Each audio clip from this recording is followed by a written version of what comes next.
Tremendous amount of back testing for his own strategies, models, implementations of how he uses the deviations, delimiters, retracements, closes, how they influence the entire price structure. It's really, really incredible. So the moment that you guys have kind of been able to, see some of the past live streams, you'll see a little bit more of his style, but you'll get a little bit more topics today. So excited to dive into that.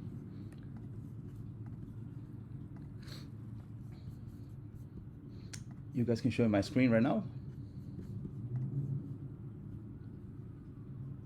Yep. All right. So yeah, without further ado, let's start. I mean, recently I was studying some things in the price, and then I was studying something about prime numbers and what these prime numbers are related to market delivery, even in price. I mean, how far price can move up or down, or even in time, how long a delivery can needs to be done. There's some numbers that are very special. So some reason I wanna talk today about it is about the stop hunt on Nasdaq. The stop hunt on Nasdaq is usually 21, 54, or 81 points. These are three levels of stop hunt on Nasdaq. Every time we have a high or low, I mean high or low, not every high or low in candle, high or low of important sessions. So high or low of PM session, high or low of lunch session, high or low of Asia, high or low of London. We need to seek after this high or low, three levels of stop hunt. The first one is 21, 54, and 81. So this we can get right away using the liquidity app. I use the one setup for life type because this always show me the high and lows of these important sessions, and then I added this level of stop hunt 27, 54, and 81. So it saves us time to measure manually all the things. So I'm jumping to the 5 minutes so we can have see more price action for the previous days. Okay, here was the crazy dump yesterday, but before we had this crazy dump, what we need to do? Oh, that was our PM session rate, because you have this the PM session starts at 1:30, so that was the high of that session, and level 1, 2, and 3. We need to purge this liquidity before push down, and we could like think about this high here that was 110. And if you do the same, 81 points, we need to push at least this 81 points to moving down. Okay, but the thing that I want to do, talk about it. Okay, we have like two ways to think about these levels. One, if you want to try to get a retrace or a reversal, we need to wait price purging all these three levels to enter in the opposite direction. So in this case, we purge this to pushing down. But let me use some replay because this was crazy on our regular price action. What can we see? So, all right. This is a regular day, not crazy moves, up, down, retraces. So what can we see here? All right. First, we have this Asia high. And let me do something that is easy to. So level 1, I'm gonna put 2 solid dot 3 3. Yeah, now we can see what is the level, the line 1 and the line 2. So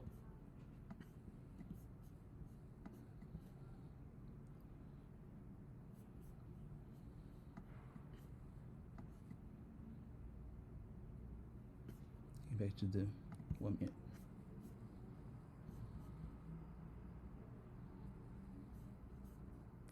maybe to Tuesday.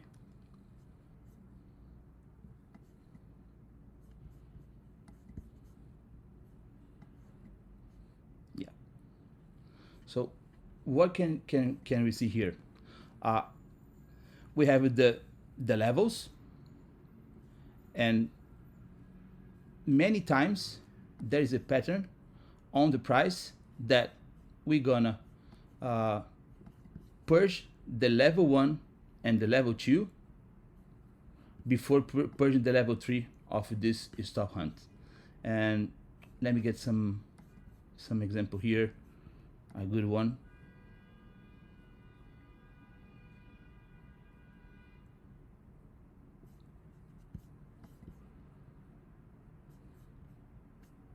Yeah, this is Tuesday.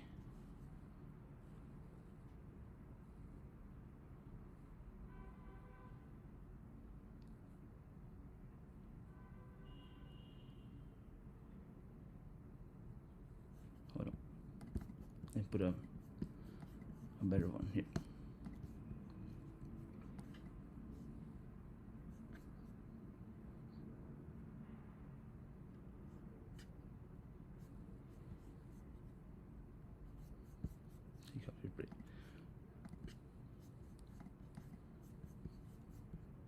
Here we go.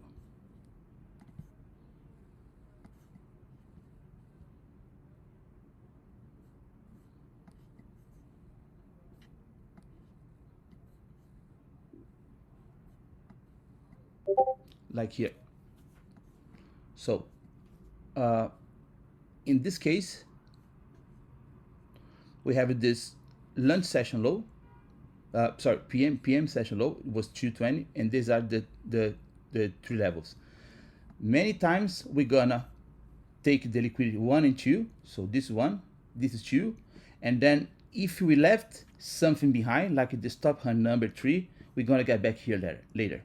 And that's, I mean, that I can say not for sure, but that's happened almost every time. So like yesterday price action, we had this pricing lower, so we are taking this stop hunts here, and we are leaving this all on the upside. So what can we see here was initially for this lunchtime high, we purged level 1 and 2, and then we trading lower, taking this one, but we still have the level 3 up here. And when it went to the downside, we take the level 2 here, and then we left the level 3 resting below. So we start trading higher, purge these levels that was missing here, the level 3.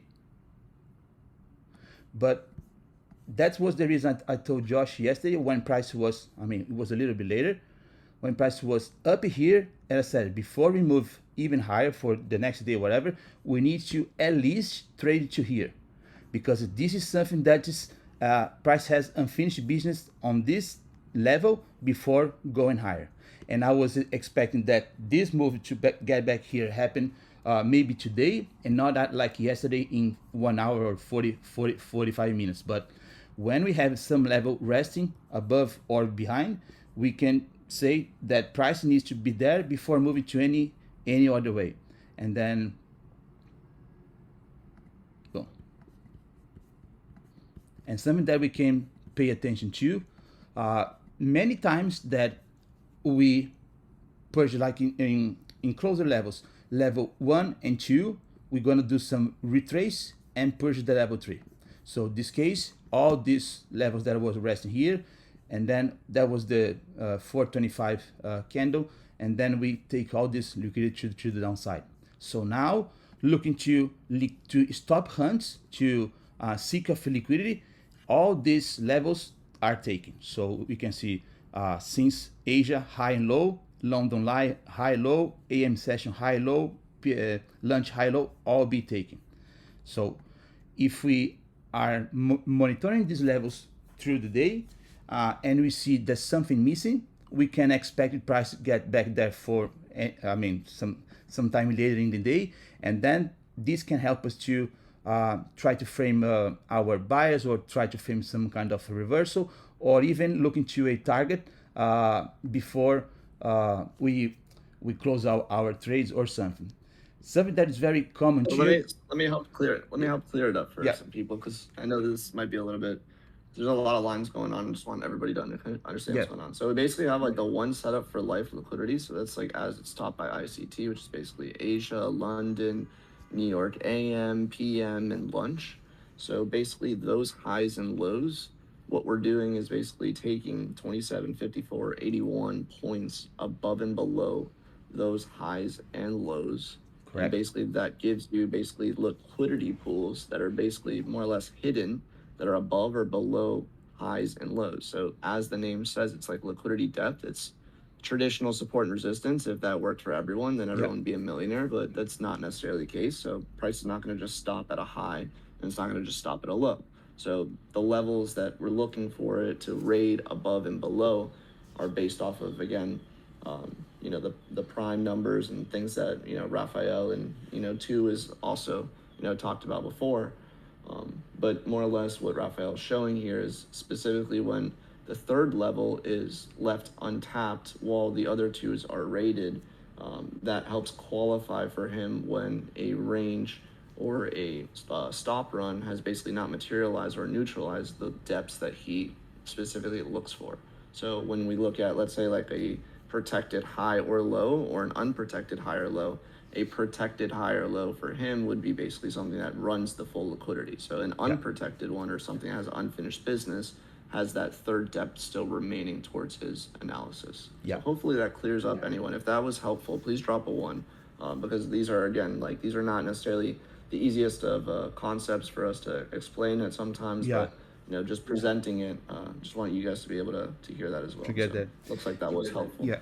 And something that very interests you, and this is, I mean, we can think about some kind of mechanical model. Uh, Usually, and this we need to pay attention. That's the 1 minute chart so you get clear to see. Usually, when we purge, so this ticker line is level 1, this dot line is level 2. Many times when we purge level 1 and 2, we not go straight away to level 3, that's this line here. We're going to do some retrace and then pushing lower. So what can we do? I mean, think about some mechanical model. When you see the level 1 and 2 purge, we try to look at our current range should be something like this high and this low. So we can draw a fib here,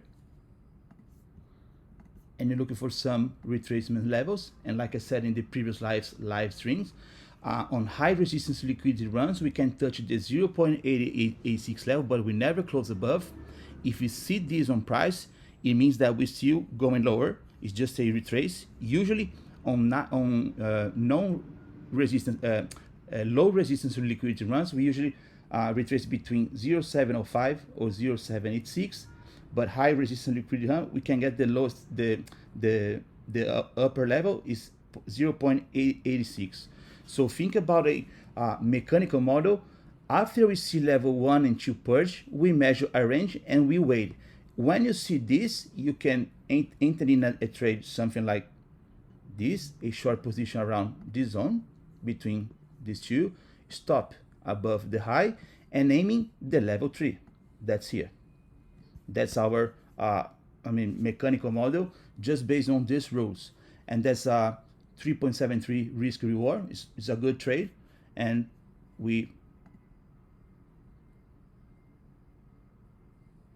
this case fails. Well, because price take this low. But I was back testing this in previous days. This worked like, let's say, at least 7 of 10 times. And if you use a little bit safer stop loss, that things work. I mean, that was a tight because they put like maybe 1 point above, but if I put like 5 points above the high, that would be a 2.37 risk reward trade, and that was our first target. If you use more than one contract on this, you can take the first partial here and leave a runner to even to the lower side. Let's say you take your majority of your position on the level 3 and you left a runner and you see what happened. That could be a let's say until here, that would be a 4.81 risk reward trades, and we talk about 172. Of course, today is not the best day to talk about this because it's the day before the non-farm payroll, and that moved like 172 points is not usual on NASDAQ, especially on pre-market, because this is 7:17 a.m. So you can go, guys, to backtest on the previous days to see how usually we gonna get 15 to 20 points is stop loss, and around 75, 70 points because would be usually the number of points between this retrace that price makes to the first target. And of course, if you leave a runner, sometimes you can get 100, around 100, 120 points here, depends on the day. So that's something that we can use it to this indicator. Try to frame this mechanical model when these rules are happen, level 1 and 2, and we have some retrace before we purge the level 3 right away. Or if we looking for, let's say, you saw the price that was trading lower, and depends on time and depends on price levels, you think that's about price is about to make some kind of a retrace, we can take a look at these levels to get an extra confirmation if all these levels are purged, so we can switch direction. Because if you have some levels pending below this here, for example, if you try to frame, was thinking to get a retrace around this time or this level, just looking to this indicator, we say no, that's not the best place to enter in a sorry, let me rephrase. When you see this retrace, you might can think that's a reversal to this upside, but if you have these levels on your chart, you can figure out that that's not a reversal to take these highs, because you have all this liquidity resting below. So if price came here to here, now he's trading down to push these liquidities, and later he's gonna seek for this one on the upside. Because if the price were looking to take this one first, doesn't make sense to take all this liquidity here to purge this one. I mean, if the price wants to take this one first, it purge this one and breaking the lows. But because we're going from discount to premium, we get back to discount, purging the levels, and then trade back to premium. Does anyone have some questions about this?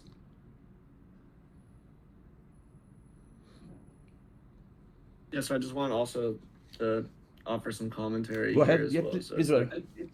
when we're looking at the third dep to be basically the outstanding or unfinished business, what that also allows for someone to do is, like, when it comes very close to it, or let's say purges the second dep, you're basically already finding a fixed range of opportunity, because the moment that price retraces either to the low or just above the previous low that it recently took liquidity from, that's when you're going to typically usually see a stop run and or another instance of a return to fair value.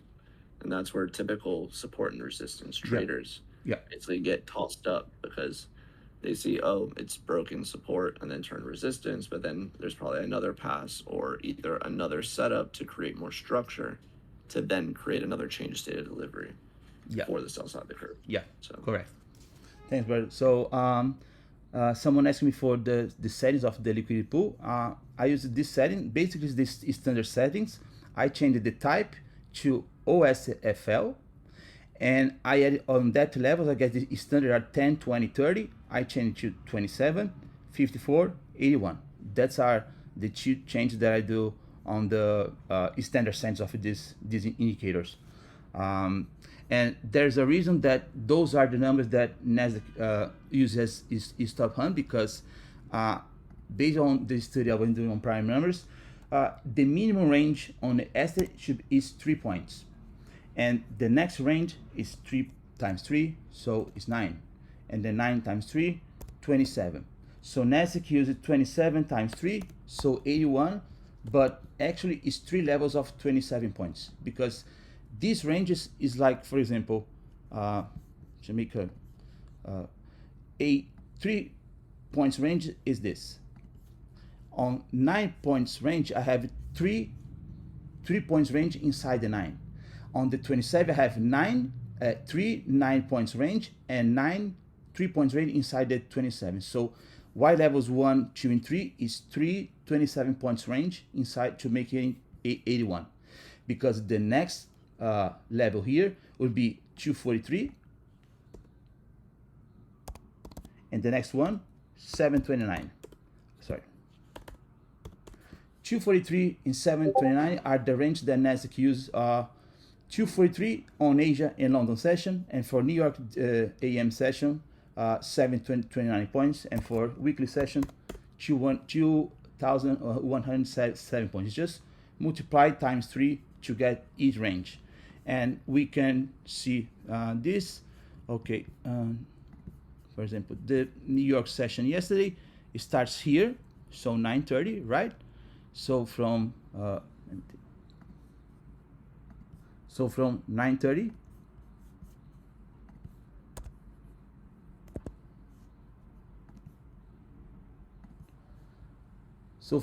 to the high of the day, we got 729 points. Perfect. Oh. Yeah, 729 points. That's the full range for New York AM session here. That's it. And if you take your measure for the different ranges, we have these levels. But it's not every day that Nasdaq runs in a single day 729 points, but most of the time we're gonna run half of this, a little bit more up or down. The average range for Nasdaq, we can calculate around 486 points. That's the range of Nasdaq, 486 average daily. And I'm not going in depth to this, but knowing about this, we can find the hidden range, high and low, and then use the Fibonacci retrace level to see reaction on price. I'm gonna talk this in the other day. Today I have another things to show, but just to understand why the stop hunt levels on Nasdaq is 27, 81, 54, and 81 points is based on the range size that we can have in any kind of price. And those numbers I showed, 3, 9, 27, 81, and then you keep going up, 281, 243, 729, and that way.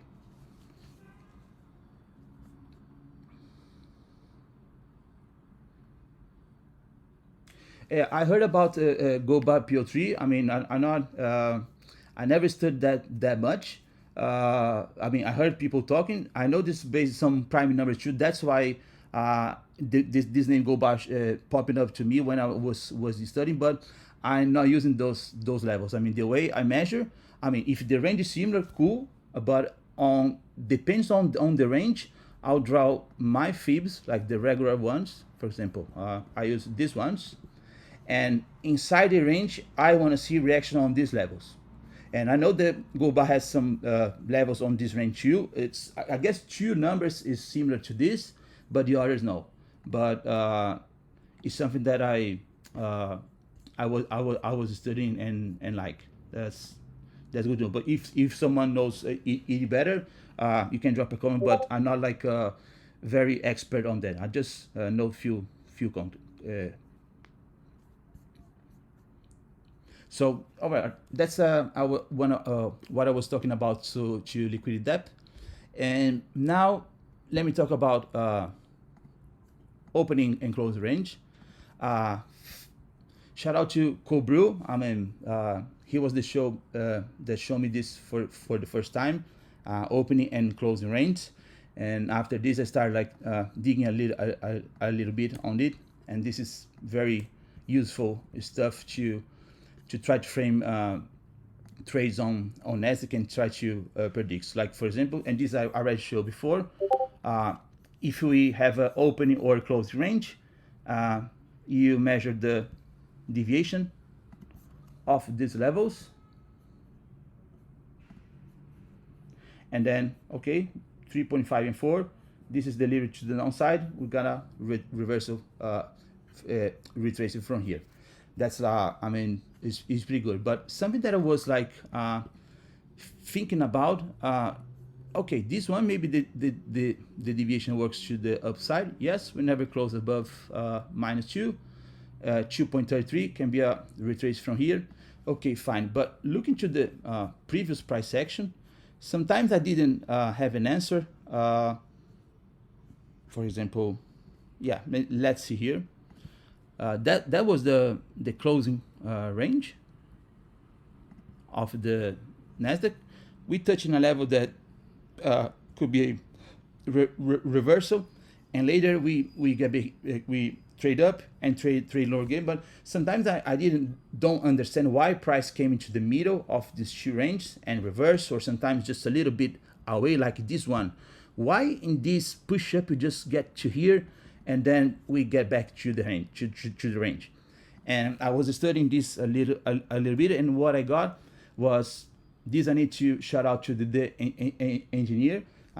He showed me first this on the regular trading hours gap, and then I had the idea to apply the same thing on opening and closing range. So if we measure quadrants between a opening or opening close, or between closing and opening, whatever, if we measure those quadrants, we can see, and maybe this one I was missing, so I do this. I can do this something like this. So here is a range,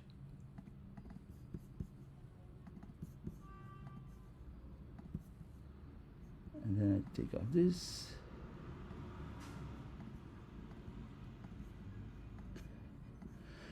This is a range. These are our quadrants. So we can see, for example, here why price came to this level and trade back, because we touched 50% between these two levels as he even rise.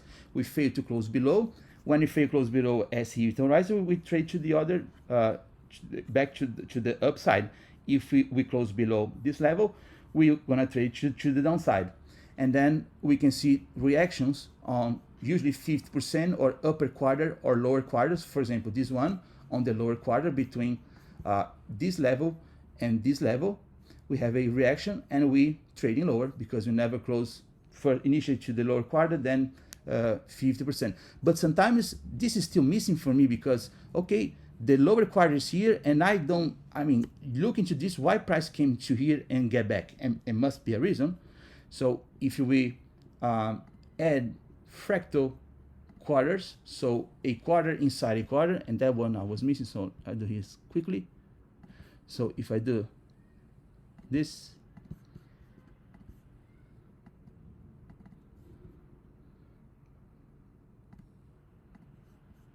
and then this, there you go. If you use a quarter inside a quarter, that makes sense for me why we reject here. We go into the lower quarter inside a quarter of a range. We couldn't close above. We're gonna back to the range, and the same thing we can see here. This price trade up above the lower quarter, between lower quarter and 50%, but in this, it's a big zone, it's a big gap. But what we can see here, we try to trade above the lower quarter, we fail to close above. If we fail to close above this quarter, we're gonna get back to the range. And this is something I'm not going in detail, but if you guys study how price move between quarters and fractal quarters based on discount premium, you're gonna guys be shocking how there's a pattern on how price play to one level, and which of this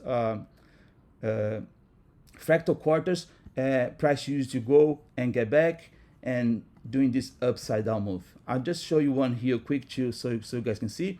So when you go to 50% of a level like this one, we try to retrace back to a range. We fail to close below, so our next push will be one level above this upper quarter, get back to range. And when we change range for, let's say, lower quarter to the 0.5%, many times we go to 50% or the up quarter, and the retrace should be 50% or lower quarter of the range below. But I'm not going that. If you guys wanted to understand how does this work, you can do this back test, and then you're gonna be shocked if you understand this logic between quarters and fractal quarters. Would be much easier to understand how predict price inside any of this range, because there is a pattern, and once you figure out, you understand after a swing higher low if you keep going higher or keep going lower.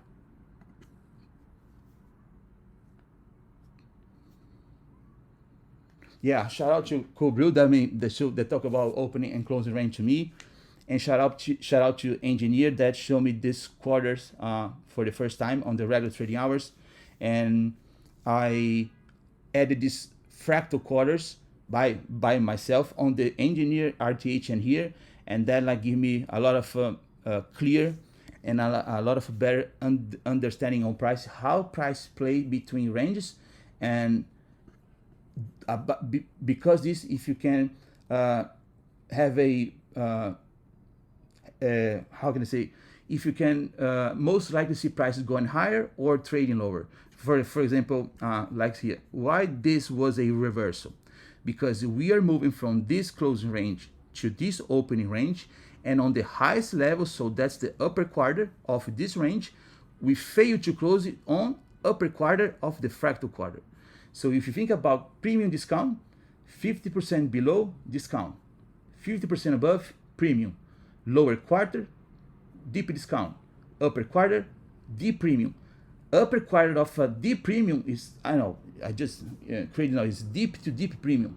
And when we fail to close here, we're gonna trade in lower. Where if you were in deep premium, I need to trade back to deep discount, is the lower quarter of this range. And where? To the low quarter of the lower quarter. So here. So from here to here, once you understand the logic of this price, is a no-brainer trade. You can, if you see this and you know that this most likely, most time, your trade should be to here, to here. That's your trade, because upper quarter, lower quarter of a upper fractal quarter to lower fractal quarter. That's usually, I mean, your best move inside this ranges.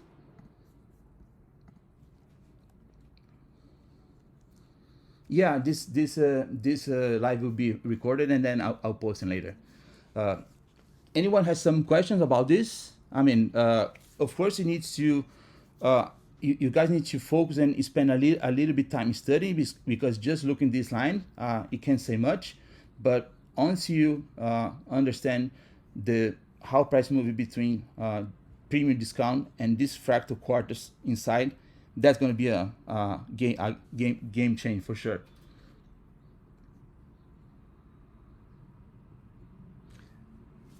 All right. One last thing on the opening and closing ranges. For example, yesterday, that was our opening range, 930.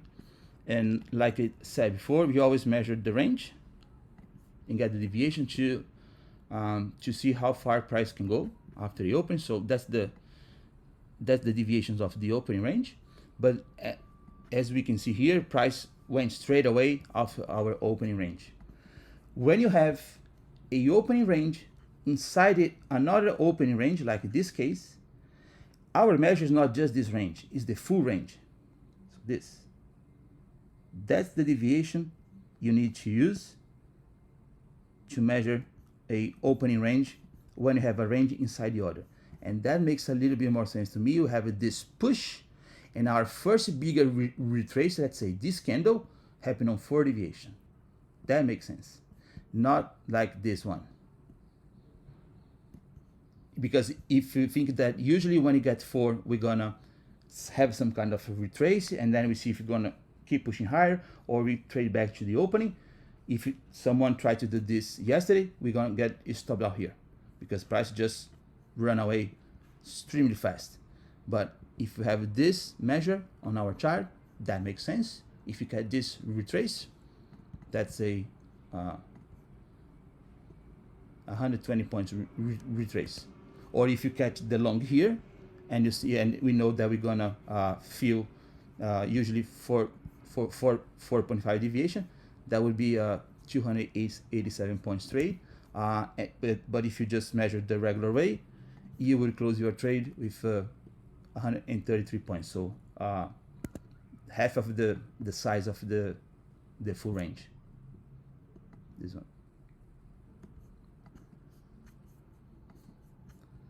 And that's the low, the first opening range before we move in higher.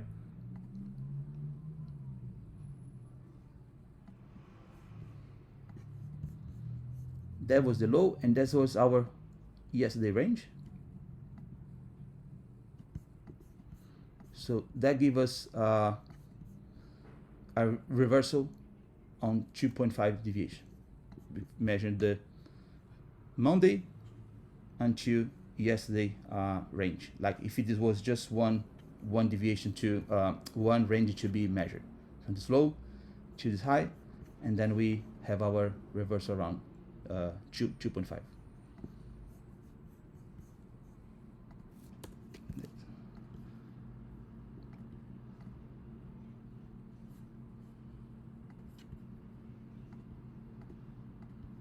Anyone has some questions so far?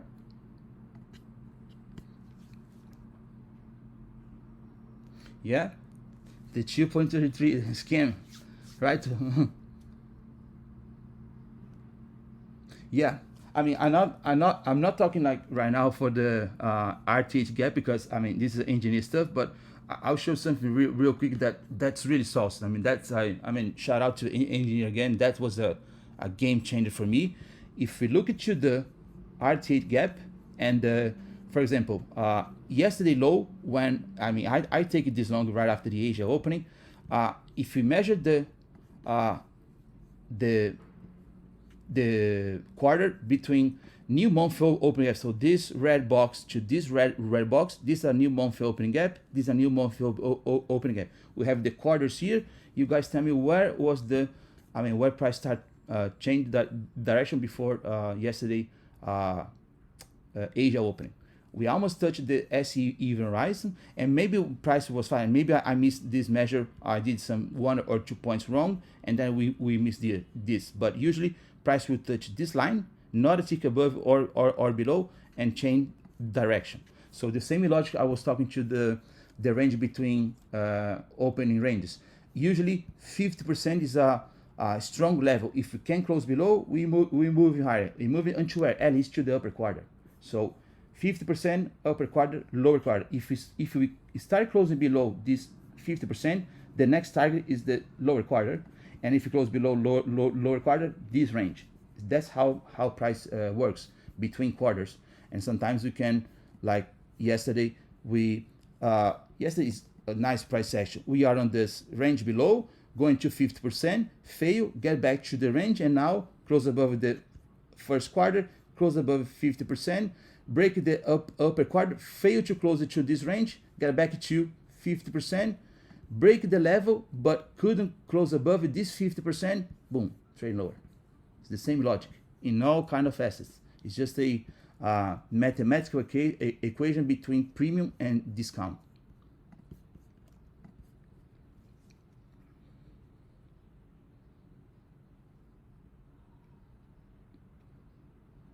Yeah. Yes, Osman. Yeah. I was expecting, like I said, this retrace, but not to this. I was looking to this opening range be rebalance again, but price keep pushing even lower. So that was the one I think. Thanks, Yarik. Thanks, appreciate it, guys. And then let's talk just one more thing.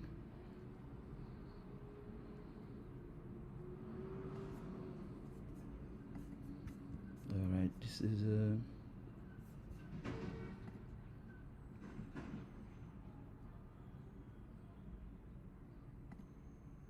that's gonna be here.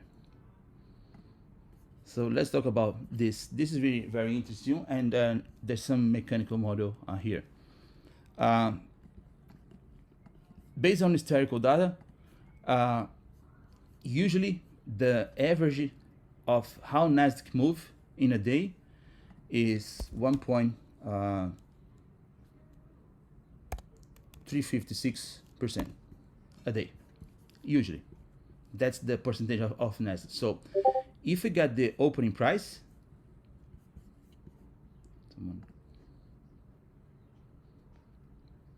thanks for your time. I appreciate it, man. We talk.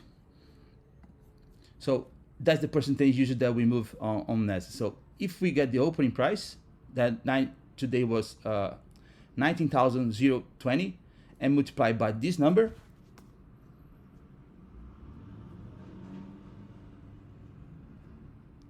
we have 257 points. So that was one deviation on point. So if we draw a fib for the opening and add 257 points, we get one deviation. And if we do this, I mean, we mirror the deviation to the up and the bottom side. And I like to use the 50% one and the 75% on these levels, because what we can see, most of days we're gonna trade onto one deviation to one side or one deviation to the other. And but most important, and this is something that I like to use it as a mechanical model too. Every time price touch half deviation, or the upside or to the downside, we're gonna have some kind of a retrace or reversal. Many times retrace. So it happened here after the opening. This was, I mean, was that crazy day.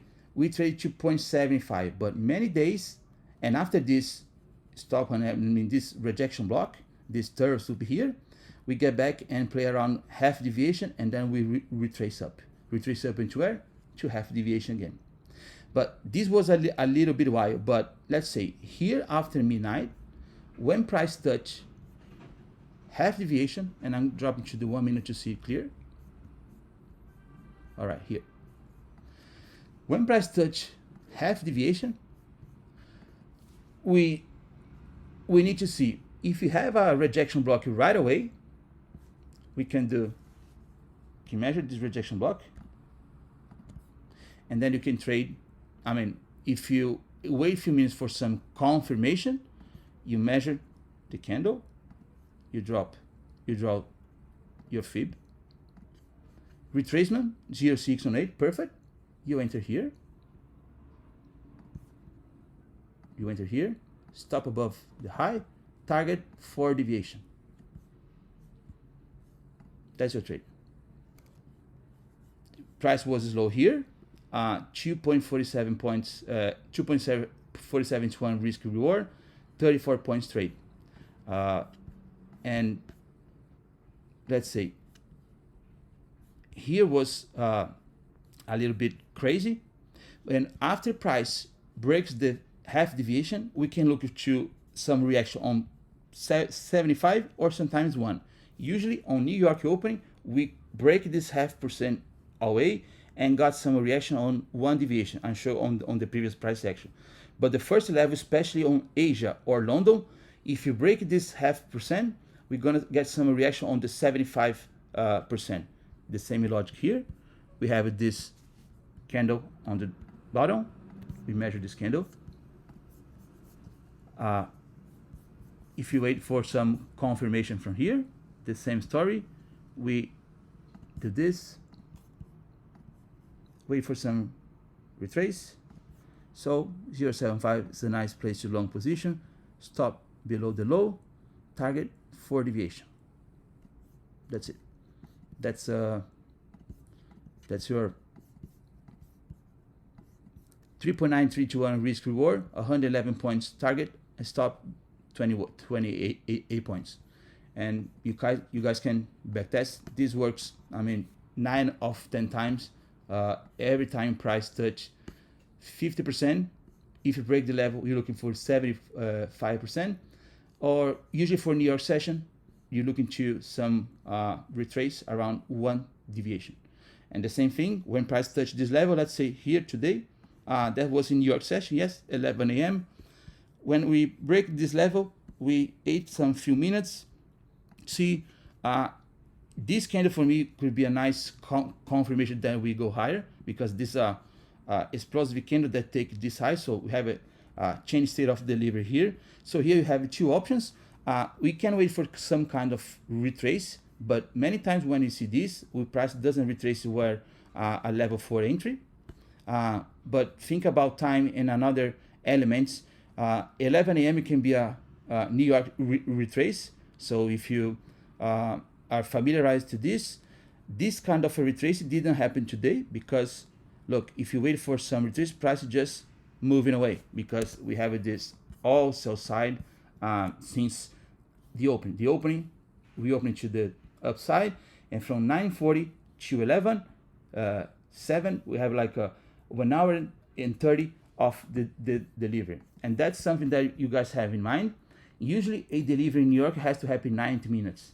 So from here to here, we have 1 hour and a half, perfect, 90 minutes. So if you are familiar about this, 90 minutes, one deviation level that I can expect some kind of a retrace as soon price trade back above it to the one deviation range. This case, many times you're not going to have this retrace because the price finished his delivery to the downside. When you see this candle breaking this level, you can enter your trade something around here, around this level. Stop has to be below the low, is a little bit big stop. That's the deviations. So target should be 4, and especially to New York, the same thing that I talked initially in the other trade. If you close the majority of your position on 4, you can leave a runner to see how price can go. And if I was looking to the left, I try to hold a runner at least to here because that's old high. In this case, even this big stop is a 2.32 risk reward. And to confirm, I mean, how far price can go, we always can have in mind, get the full range up, side to the downside.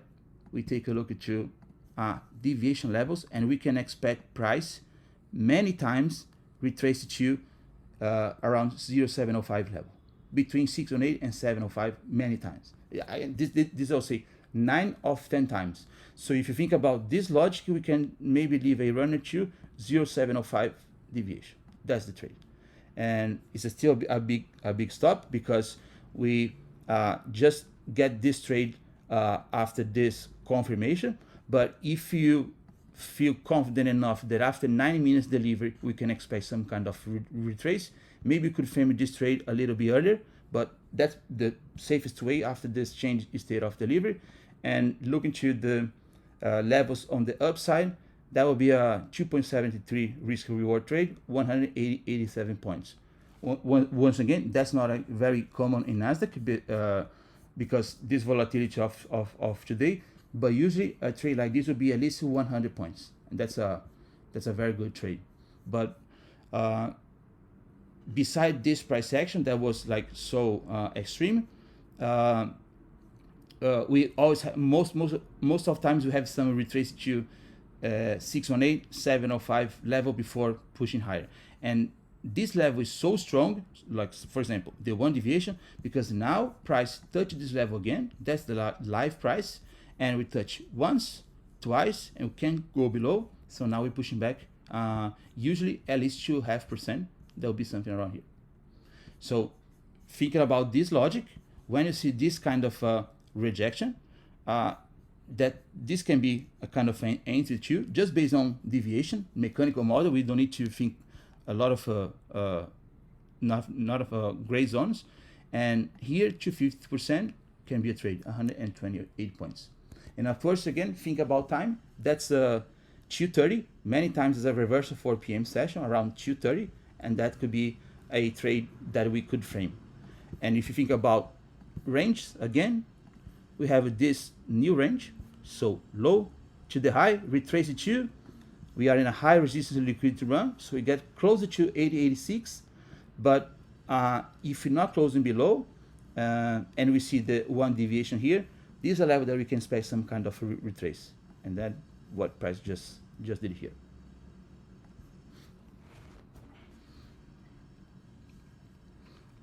Can you please give an example for swing traders for GD7? I mean, what happened yesterday usually is not common in Asia. Like I said at the beginning of the live, after Wednesday morning on a non-fine payroll. So we have a non-fine payroll tomorrow. So in a non-fine payroll week, I don't trade after Wednesday morning because we can see very crazy stuff on price, like happened yesterday afternoon.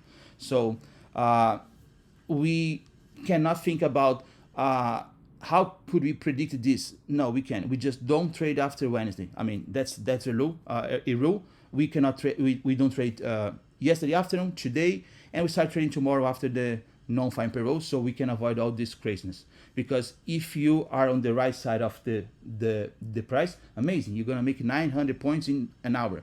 But if you are on the wrong side of the price, you can have like a really really hurt on your balance.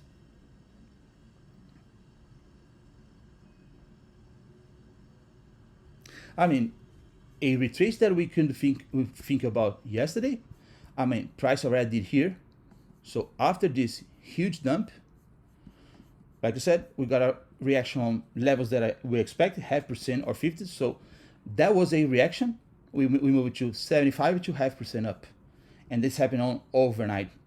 But this is gonna happen every day. The low of the day, I mean, or the low on overnight will be here. No, it depends on the price action. So we cannot predict this today. What we can predict is how price reacts on these levels, because we can first trade to the half deviation to the downside, or some days we can start the day and trade on the half deviation on the upside.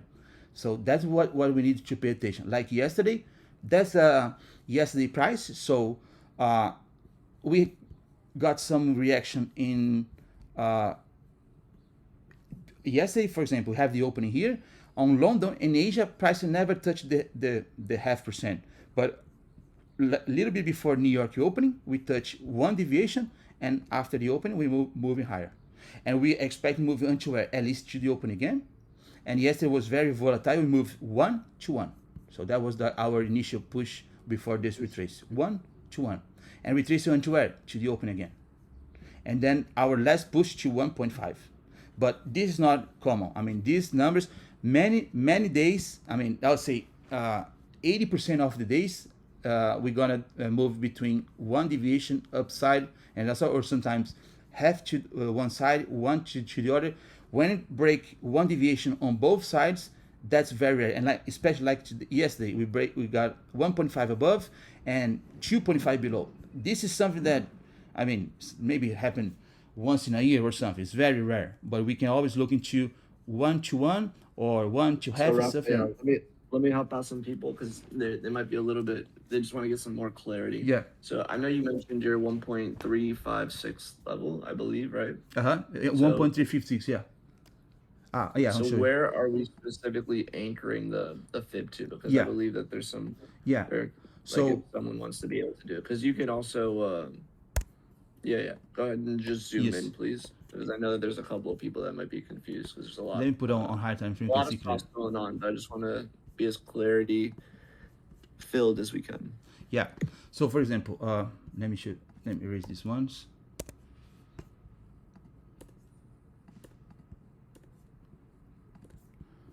So every day when the day starts, so the day started yesterday here, 6 p.m. candle, we need to look into the open price. As you guys can see here on the top, looking here, is 19,020. If I multiply this number by 1.356%, it gives me 257 points. So if we get a fib, and so 19,020, basically, just to confirm, everyone, he's basically taking the opening price of whatever NASDAQ is, and then multiplying that by a factor. Yes, let me write this factor here so you guys can see. So you multiply it by 1.356%. You do this. So 19,000 times 1.356% give us 257 points. So we plot a fib, and then let's say if I'm going to do this from the zero. The day just started, so I have here. So I plot my fib. I do any fib we have. We go to the coordinates. So I put the opening 19,020 and 19,020 plus 257. That's 19,277. And then the fib will be drawn. and I just update to my for the model that I have. And then we need to expand to the next day open. So I'll do this until, let's say, the next day, 6 p.m. That will be 6 p.m. here. And then I need to confirm the number 277. Yeah, there we go.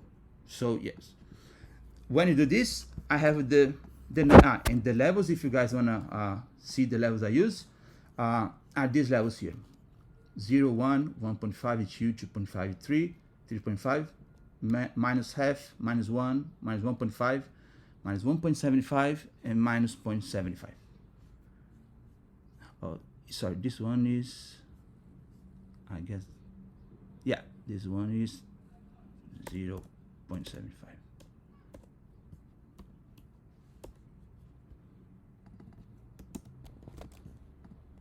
Now makes sense, yeah, sorry. And this level. So after you draw the fib in anywhere you want in this chart, as soon as you change the coordinates for the opening price and adding the number that we get from this number, the opening price times this number, we're gonna get 275. Sorry, I forget. 257, sorry. So 1920 plus 257 is gonna give this. Maybe I move a little bit, so 257. This a bit here. Yeah, now it's square. And then the fib will be in our show these levels on the chart. And after this, you just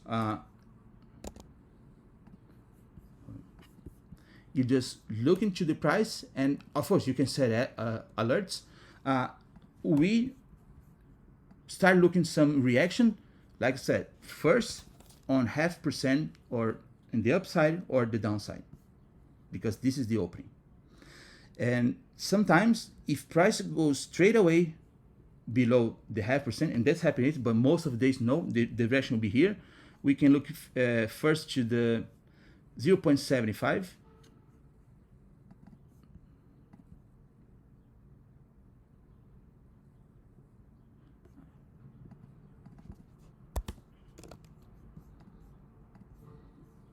And then this one here.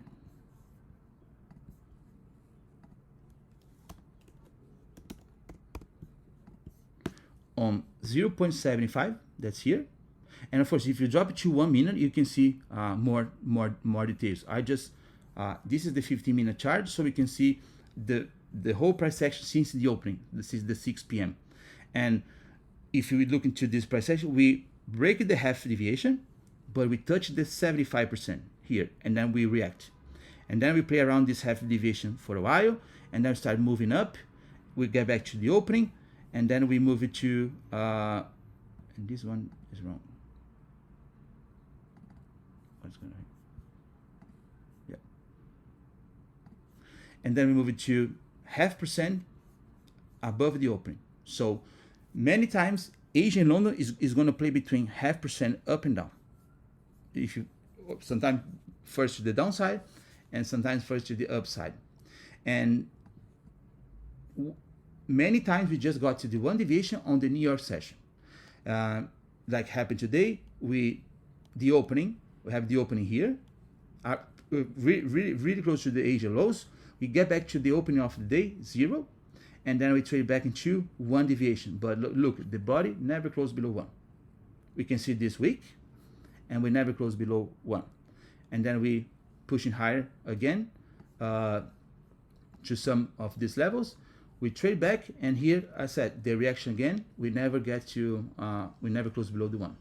And now we just to confirm right here. So we're basically now utilizing these fixed opening price projections, and then monitoring your similar deviation logic when price hits those levels to see either if it fails to close above or below the deviations the same way. Do you use these deviations with a different type of No, this I just use it for the daily, because this factor that I talk about. I know, but I'm saying the logic. So it's like, you know how you have like your two the 2.3, the 4, 4.5, like, do you still view the deviations with the same type of like narrative principle, if that makes sense? I mean, for the daily, no, because the daily I can expect that. I mean, price move to upside or to the downside to one deviation. But for example, the frames that I will try to take inside these levels, I use the same concept I always use. If I try to frame a trade on the half percent, the same rules: close above -1 and then 2.5. I use this same concept, but what I So I guess I answered a little bit maybe of my own question, but I just want to clarify again with these because these are more like static levels that you're monitoring price. It's more rare that they're gonna exceed further deviations, right? yes, So like you're basically utilizing more or less just the standard projections of either just like half or full, right? yeah, yes. I mean, usually we're gonna see, because the number that we get to draw, like say, the first level on fib for them, the 0 and 1, is the maximum percentage that the NASA can run above or below. So from the starting point, that's the opening. Usually 1.356% above should be this number of points, 257 points above. And I always measure the same level of points below. So if price move 1 to 1, we're talking about 500 points range. So price not usually not going to trade further than this or this. Sometimes in a very rare days happen like yesterday, but let's say 10 times, 80% of the times we're gonna play inside a range that usually, like I told you when I was talking about the liquid depth, the custom range on Nasdaq is 486 points. So 486 points, and these fibs I have 200 fibs set 57 above and 257 below. So today that price plays, let's say, half deviation above to the one below. Here we're talking about 455 points. We're still like very close on the edge. That's 486. So 30 points away for this level. So we most likely not gonna see price, for example, from here and then checking like 2.33. No, it's too far. Yeah, It's too far. Exactly, Yeah. that's exactly what I was just thinking. Thanks, So man. now, if we're eliminating like the further extensions possibility, then is there a way that we can just also determine that like one level would be more or less anticipated during a specific session versus not? Like Yes. from the back testing that you've seen, like is it Yes. like more or less likely that you want to see like let's say a higher probability or a lower probability setup that happens during a specific kill zone or a time that you want to reach those levels? Yeah, I mean, usually we're gonna see on Asia in London, price play around half deviation below and after this range. Until this, it's very rare we see price further in this in London. But one thing that we can see is one deviation. I guess for my backtest, I just saw this happen on New York session. So we never get one deviation to upside or to the downside in London and Asia. I saw London and Asia do half deviation a few times, like yesterday, but one, I mean, for the time I backtest, I never see this happen. And on this chart, I just put like this week price action so we can see. So that was Monday. Monday, we got one deviation on the downside on New York. So London, we got Asia and London around half deviation. We are on this consolidation range. So New York one from this is probably 1.25 below to the 0.5% upside, and this is yesterday. Yesterday we have like the half deviation happening in New York. So Asia and London. I know this happening in Asia. Asia almost at half deviation. Then we get back to the opening, but one deviation we didn't get yesterday. Sorry, we get before that's the opening of the next day. So like I said, the average range should be or half above, one below, or very similar like this. Yes, this the Tuesday, 0.5% below, almost one up, and that was yesterday. That was the exception. So one below in New York, and New York up 1.5, and later in the day that crazy dump. almost 2. But further this, no. So we can expect something closer to half deviation between Asia and London, and New York we can touch the 1. And many times when price touch the 1 deviation on New York, it will be a retrace point. Many times, like having today on 11 a.m. and now on the PM session. It's very difficult we play below this level on the downside or the upside.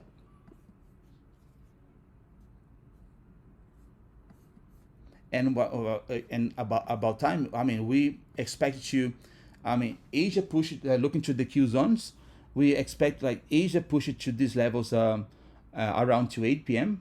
Between 7:30 and 8, we start moving a little bit more aggressive. So because our opening was aggressive to the downside, this move to back to the opening and later to the half deviation above, it starts at the Asia Q zone at 8 a.m. So 7:45 was this candle. So, and we move to the open again between 7:45 and 8:45. So in this hour here. And around midnight, we got our high. And looking to this price after midnight, so we have some midnight open around here. The only time we could break this level was on London. London tried to break midnight level and we failed to move in higher. So that can anticipate a bearish day for me here, because we never trade above the midnight open. We open low, pushing back, half deviation above. We couldn't stay above the half deviation level.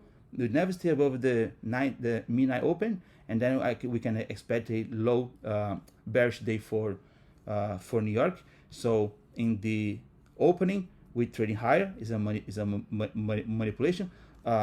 Take the pre-section highs, and we breaking lower. Taking the Asia lows, and now we respecting this 1 deviation here.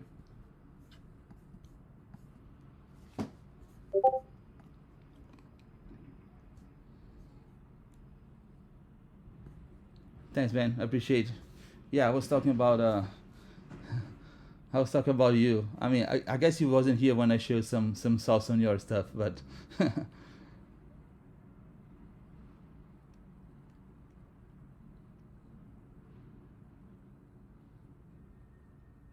like I was saying, GG7. I mean, on the New York,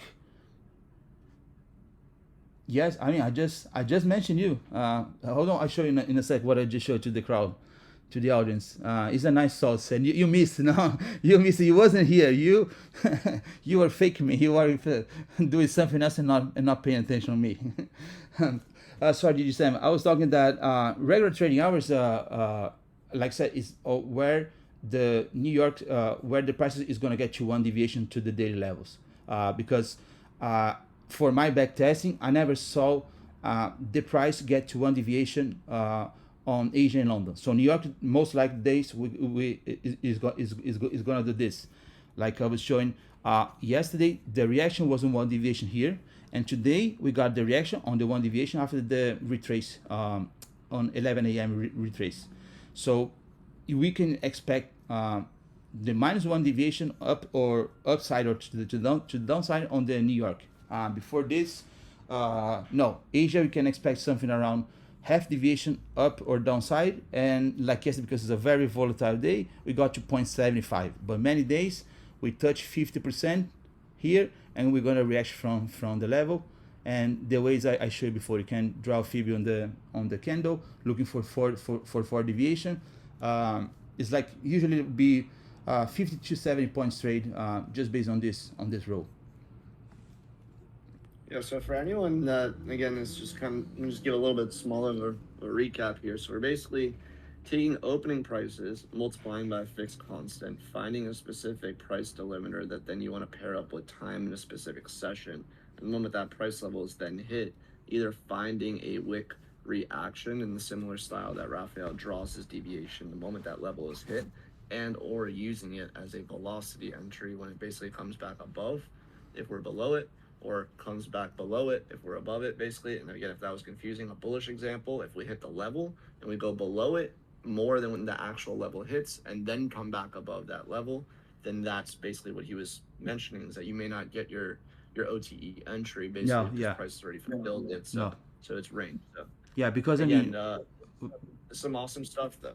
Awesome stuff. because I mean the main concept on this one is not that, for example, we looking to price touch here and retrace to zero. No, these are very big range. I mean, the one deviation we talk about 257 points. What I was showing to you, how can we frame a trade, is when price reacts to the levels I was talking. Let's say on Asia and London half deviation, and New York, I told here was a retrace price, like just move away. But if you were framing the same logic now in PM session, when price touch the level and -1 is a reaction, we measure the candle.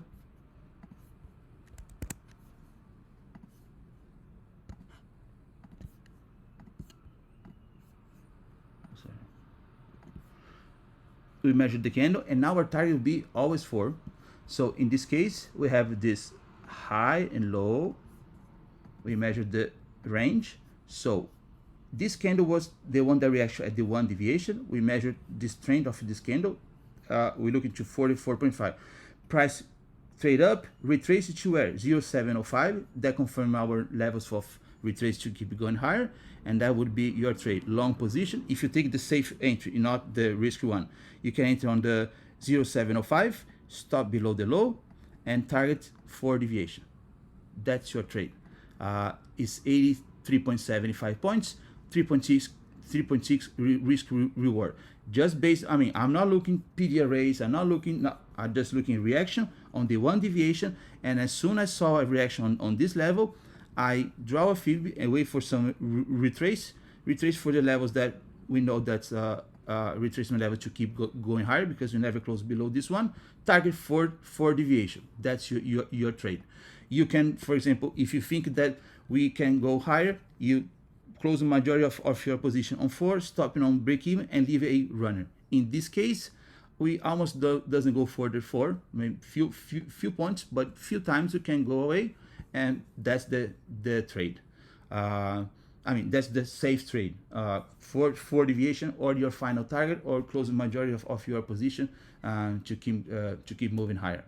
And the same thing on the previous price action when we touch on the 50%.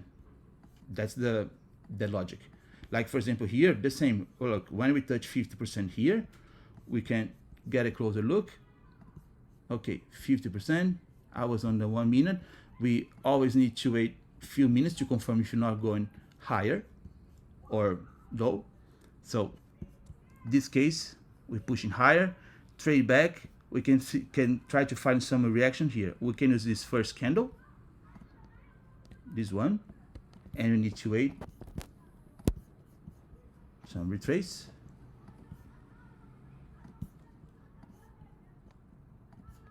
Here, like I said, high resistance liquid run. We touched the 886 level, but never closed above. Valid trader.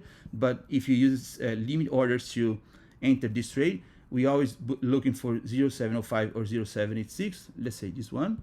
Stop above the high.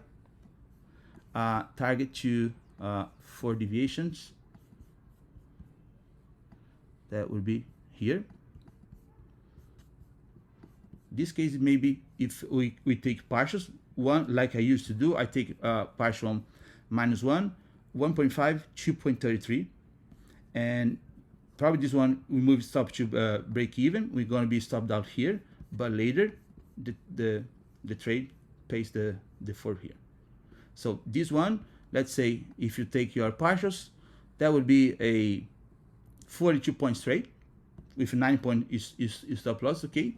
Or if you play a little bit more safe, I mean, we have 2 options here. If it's a little big is stop loss, maybe this one didn't is stop you out. But if you see that we close below the 2.5, and if you trust the model that we're gonna get here, you can feel this is a stop hunt, and you can frame the same trade here. I'll do the same story here. If I saw this price action, I'll do this. Same story.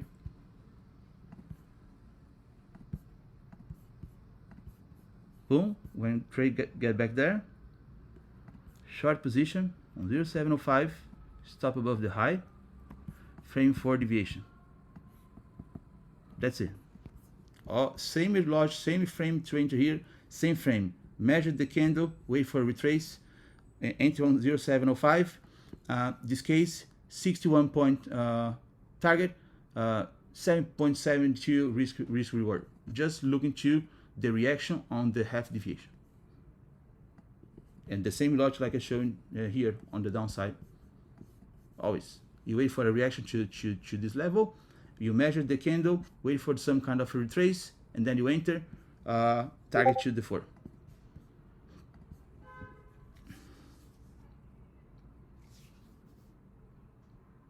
Yes.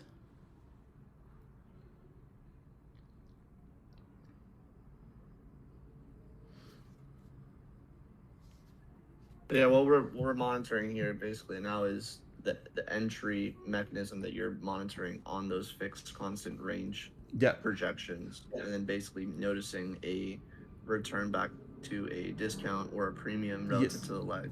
Yeah, and then obviously you know, entry stuff that you do with like the deviations for your targets, and then either if it returns or not, it's just basically still utilizing that level as like a line in the sand to pick a swing to retrace into a larger range. And here we can see clear. Let me add it to, I mean, that will be even clear. So that's the logic I was talking about, the opening and closing range. I mean, the levels between them. It's the same concept here. Let me show you. All right. That's the zero deviation of the day. Half 75 and 1. You tell me how price will play inside this range. We're going to low. So that's the low. That's the high. Deep premium, deep discount. We are taking the low, get back to deep premium, the upper quarter, get back to low or 50%. But before we get here, we're going to react on the 50%, one retrace. Second reaction on the lower quarter, but 50% to half. Get back to the low. Upper half, break the low. And now see, and to go up, low, lower quarter, 0.5%, break, get back, break, get back. That's the logic. And even to this big range, I mean, here we're talking about every quarter of this, we're talking about 64 points. So the half is 129. So once you understand, like I said, go back test, understand how price play between premium discount, how he plays between levels. See, if he reacts on the first level, he breaks away to 50%. If he breaks up, we're back. Once you understand this, and of course you can look to 1 minute time frame sometimes to get like a clear way how candles are printed. But once you understand this, it's easy to kind of lead you where price can move.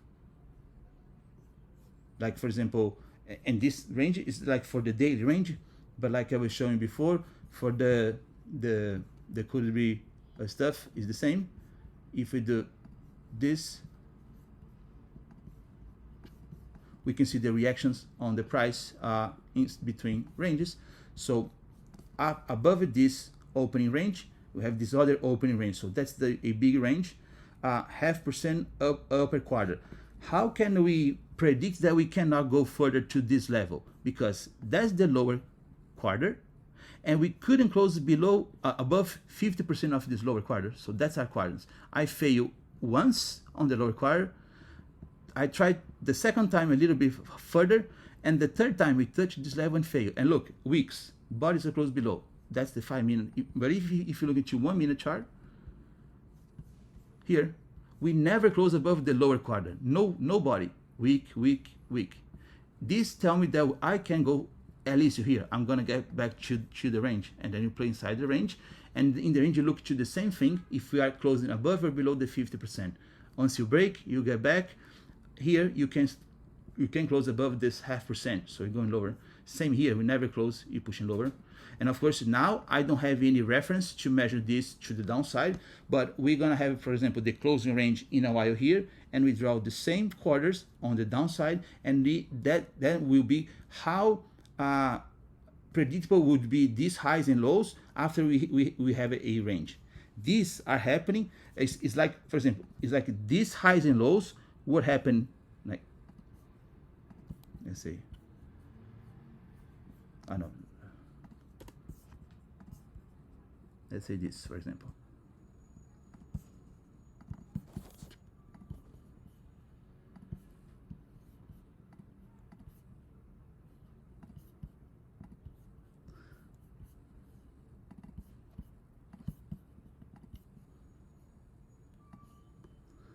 Let's see. We can feel, because we don't have a level on the downside, we can use like the lowest low, like the low of the price, like this. So that's our invisible range, because we don't have an open or closing side. But I have this low, so I use this low, some kind of resistance for price keep pushing lower. And then if I add like the fractal quarters inside,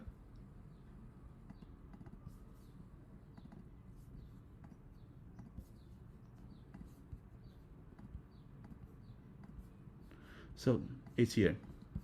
Here I can see any retrace based on levels. We retrace back, and this one should be something like this.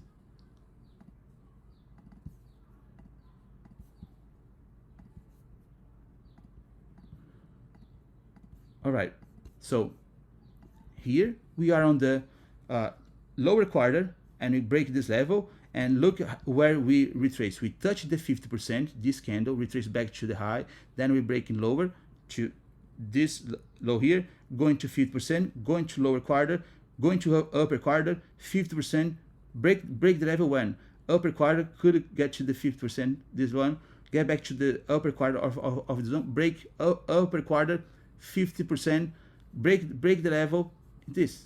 Look, and the 50%, this level, it was supported price when he back here. So trade back here, couldn't close below this 50%. I'm not going to get to this 50% here. I'm going to break above. Break above until where? Upper quarter, most of the times. Upper quarter, get back to 50% here.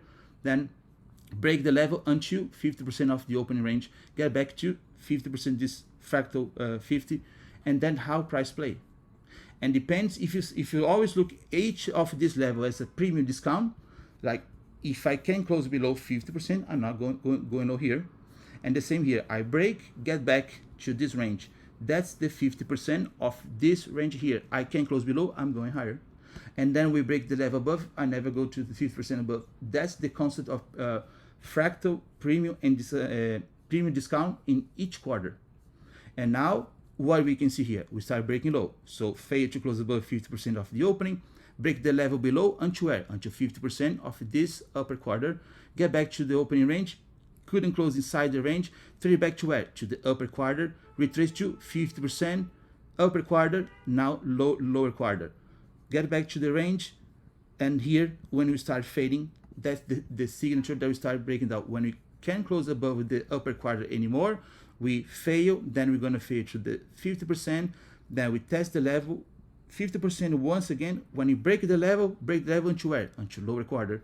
Lower quarter, try to back level to get back to this level, fail, start making some support on the 50%, try once again, maybe to take stops, this time fail to close above the upper quarter again, breaking lower, and now we're going to break to the downside.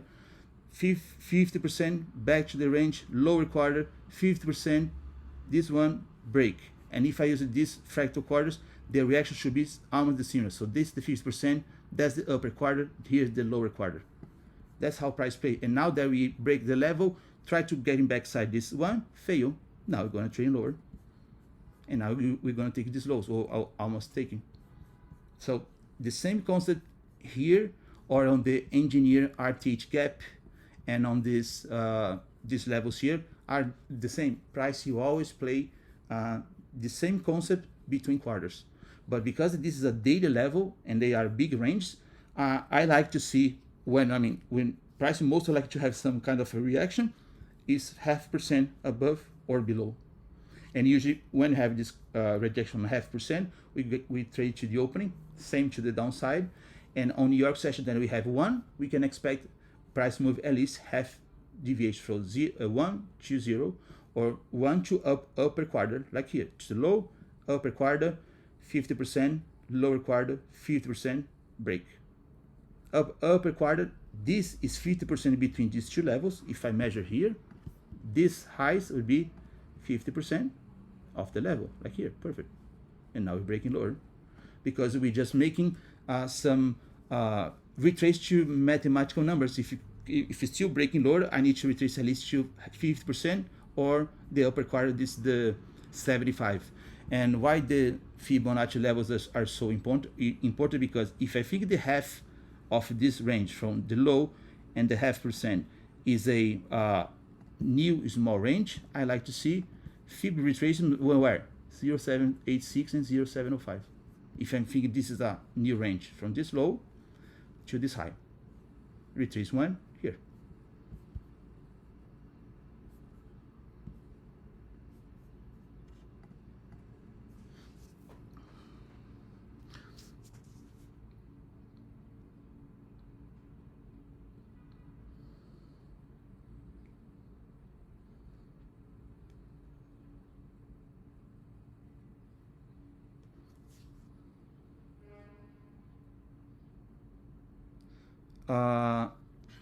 This indicator here, there's no, it's just a measuring the Fibonacci retraces, GG7. The one that I was showing before is the 30-second XP tools, like Josh just said. Yeah, it's an indicator that shows the opening and the closing range. Yeah, anyone has some questions so far?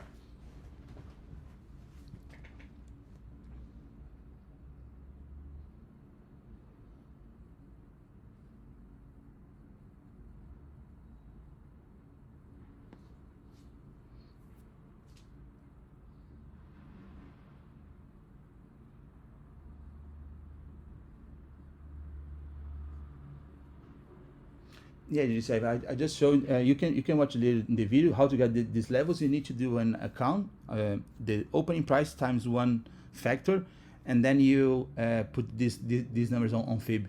I talk about this at the beginning of the video. I guess 30 minutes ago, but this video is recorded and then I'm gonna show. But basically, you need to get the opening price of the day.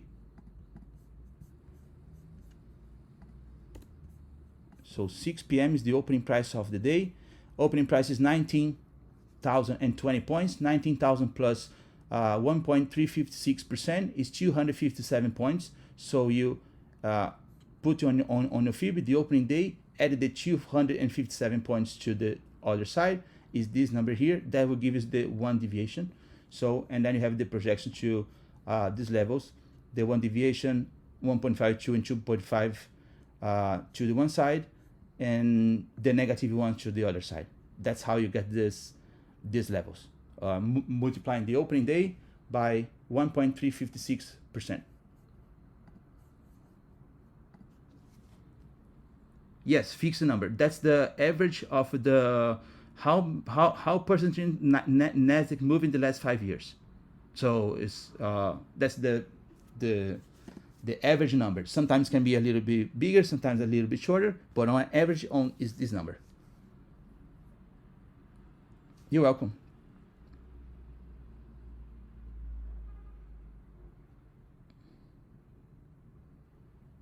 You measure the candle, like I will show how could we frame a trade, answer to isochroma. Okay, if I was framing a trade here, let's say, if I was framing the trade here, these two that I show, I'm given here a mechanical model that's a bread and butter to make profit. I'm not looking how far price can go, make like extraordinary trades. No, that's the base hits, so I can see the reaction on the level. So this is the half deviation, this line. So I measure the candle and I always target four deviation. And like I said, you guys can close the majority of the position on 4 and leave a runner to whatever level you can think the price can go. So if we are half deviation, we can try to aim the low or the deviation to the downside. But this is the bread and butter. This is the base hit. And we talk about a base hit about 61 points, sorry. But you can, let's say, close the majority of your position here and name to the opening. The opening was here. So that's 148 points. Or if you feel confident that we're going to the 50% deviation to the downside, you hold your runner to here. That's 277 points there. It's not like it can happen, yes, but I'm showing trades that are base hits that it is most like happening the next 15, 20, 30 minutes. So as soon as we have some reaction on these levels, that's the trade that happen like almost every time. So if you try to aim like bigger profits or bigger targets, close the majority of your position for, move stop to break even, leave a runner, and then you look into the daily deviation. So if you, in this case, I'm half deviation above and I'm confident that I'm short for different reasons, I can look the opening, half deviation down, 75 below, that the low of the day, if you think this price can take this low, or one deviation to the downside if you're confident that we push into here.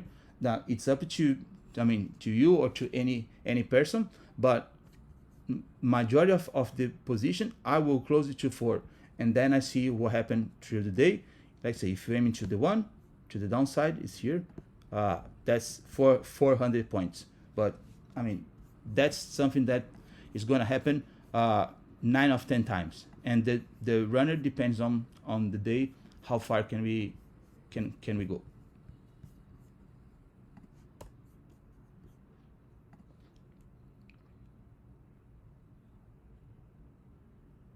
Yes, perfect. Yeah, I mean, for me, I was talking about if you aim your targets to 4 deviation, these trades that I show on reaction on this level is going to work 9 of 10 times. So that's like something that you don't need to get nervous or wait too much. That's happened fast, usually 15-20 minutes, because our reaction on the very important levels of the price. Like yesterday in Asia, after we hit the 75 deviation, 0.75, usually we don't get here, we get around half deviation. But when prices start moving fast, even for the 75 deviation to the half, it moving in 10 minutes from here to here. So probably here to here has a trade of I showed before, but has a trade of 4 deviation. So it's 4 deviation, that's I guess was 80 points in 50 minutes.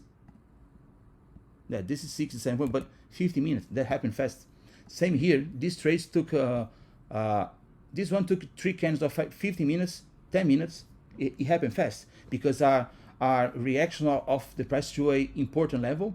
Maybe when prices are in this middle, we have this consolidation, prices too low here, but when we touch some levels, we're gonna react fast. Like we pushing lower, when we pushing back to the half deviation, to the opening, sorry, we move fast. So here to half, boom, fast and fast. So between levels is fast.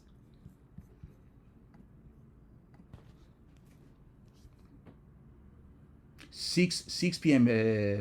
Victor, correct? Yeah, we got the opening price of the day. So price the opening price in the day is the 6 p.m. candle. So in this case, this guy here, that's the opening candle, 6 p.m. I look into the price on the top right. Look here, opening 19,020. So that's the price, the number I need to multiply for the factor. This here.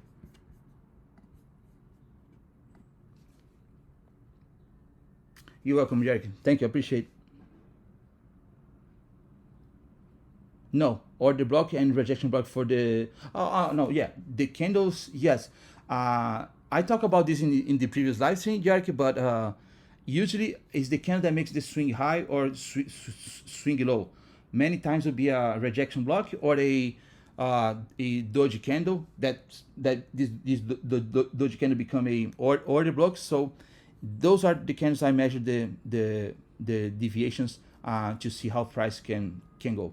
Because like this candle, this is 5 minutes. But like, for example, on the 1 minute, the candle that make the reaction, I mean the swing low on this price action was this candle here, this white candle.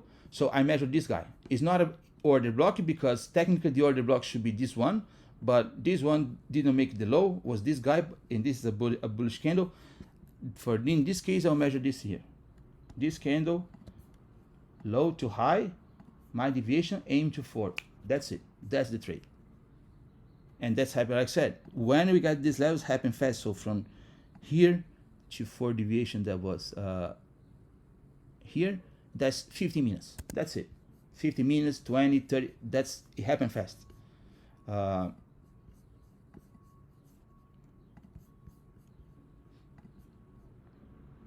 You're welcome.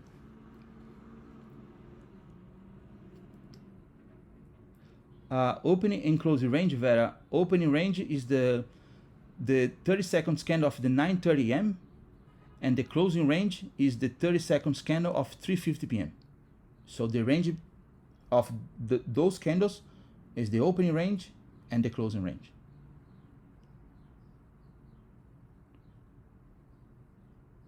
But this deviation, the daily deviation, is measured off the opening price, the 6 p.m. candle price.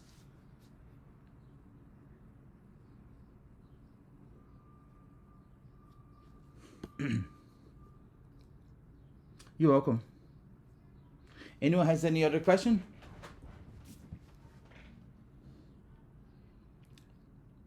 Thanks, Miss Keiko. Thank you, Mark. I appreciate you guys.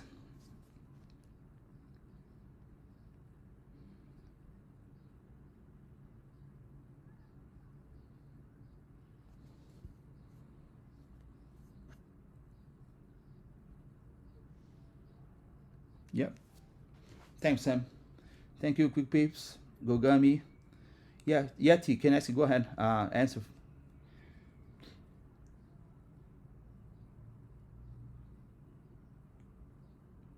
What do you mean? How many points? Usually, like I said, the custom range on S is 486 points, but the one in a range day, I mean a big days, 729 points. But usually it's between, like I said, 480, 50, 500, 100 points. That's the average.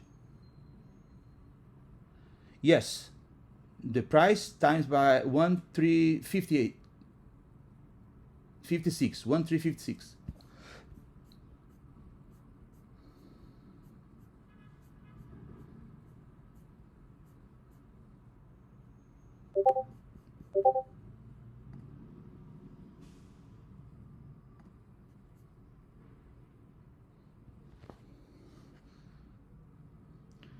Oh, I just saw. Shout out to Slim. Shout out to Sing of Time. Appreciate you guys. Thank you. I just read those messages.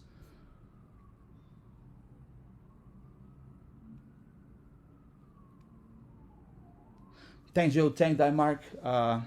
Thank you guys for time. Appreciate it. I'm gonna wrap up this one, and I'm gonna editing and upload this video, and I'll be posting soon. Thanks, guys, for times. Have a great day, and I'll catch you guys on next time. Bye bye.